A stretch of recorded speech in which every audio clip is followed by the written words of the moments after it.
Yo, what's good? It's your boy Kurt, and today, man, we have another reaction, no? So, we are going to react to a song from one of our rap queens ng Pinas, no? Tony Fowler with Tito Vince and Papi Galang. Title nito is Privado, official music video. One of my friends actually requested na mag-react tayo dito. It's been a long time, no, since that we actually listened to Tony Fowler. Hindi ko na naman alam kung kailan yung huling beses na naglabas siya ng kanta. But we have Privado now. So this song was released or dropped on October 31st, 2025 during Halloween. So I don't actually know what to expect. I don't know if this is going to be a creepy song, something like that.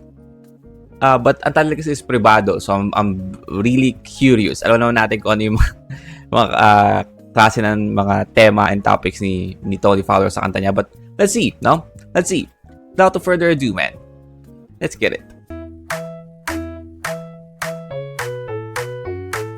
I'm sorry, what is this? What is this? What parang ano? Bakit parang pambata yung ano nila? I'm sorry.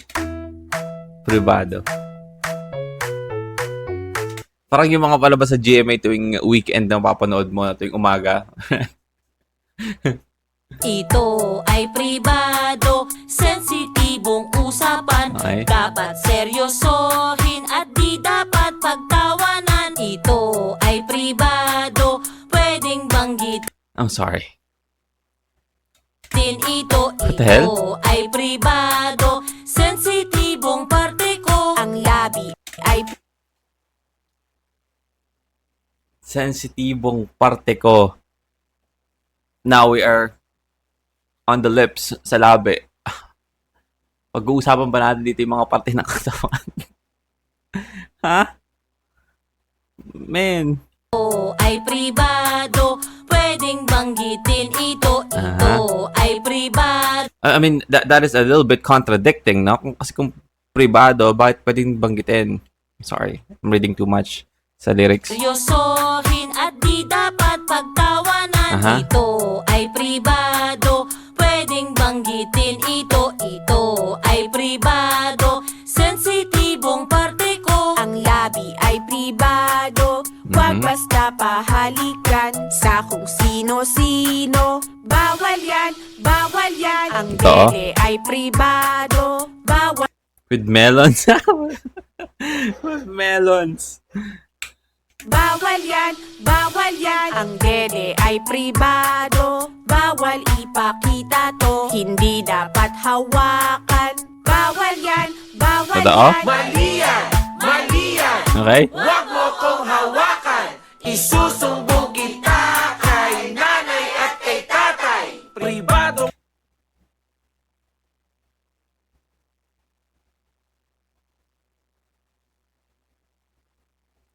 I'm sorry, that is just crazy to think about. Yung pumunta tayo sa ganun topic na susumbong kita sa kay nanay at kay tatay. So, are we talking about like a kid?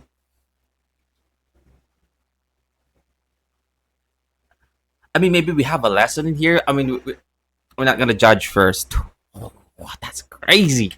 Susumbong kita kay nanay at kay tatay!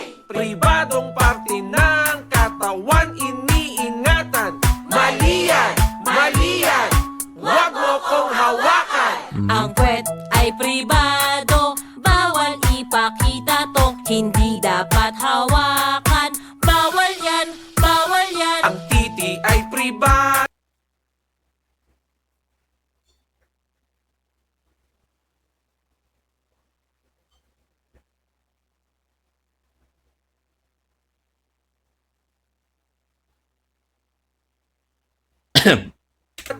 Bawal ipakita to, hindi dapat hawakan. Bawal yan, Hindi dapat hawak.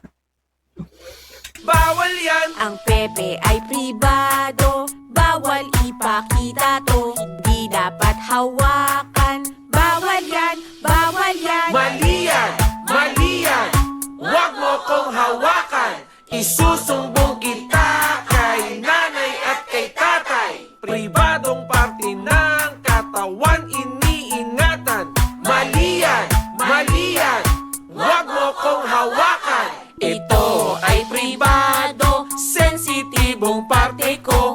Bawal ipakita to, bawal ipahawak to, bawal galawin ito, dapat merong respeto. Ooh. Okay. Alright. Man. I'm sorry.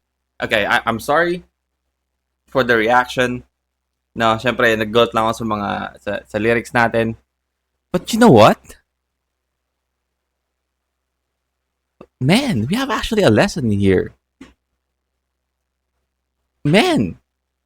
Oh my God.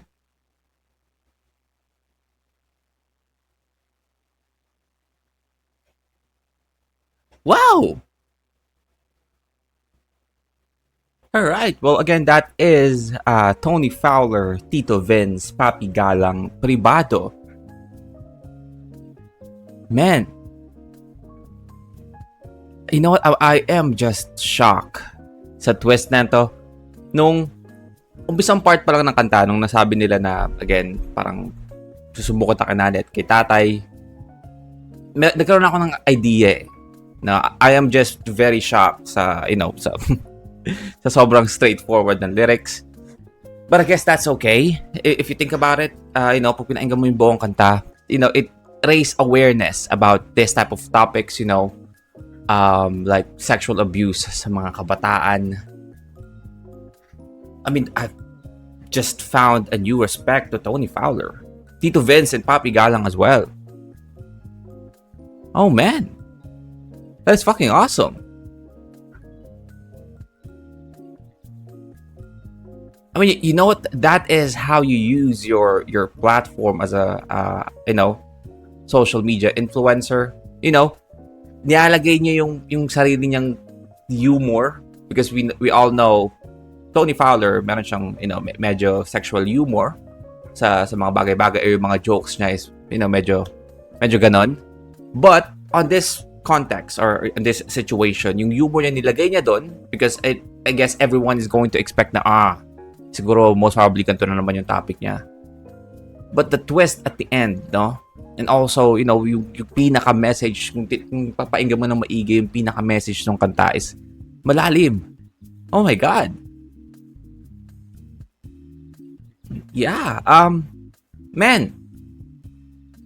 Hindi ko ina-expect na I'm going to get shocked in a Tony Fowler song. But yeah, well, thank you for the request. Kaya pala sabi ni nung drop ko na yun na panoorin mo hanggang sa huli. Diba? Just do your own reaction, basta panoorin mo hanggang sa huli. So I actually have a little bit of an idea. Hindi naman talaga yung pinaka ng video, but ng idea na maybe there's a twist to this song. Pero hindi ko alam kung ano. But I am so shocked. And man, well, that is our reaction for today. Sana gustuhan nyo yan, no? Leave a like and subscribe. Gusto mag-reaction yung artist, man, singer, rapper, song, just comment down below. Mag-react tayo dyan. Just, that's it for me today. See you on my next vid. You guys stay awesome. Peace.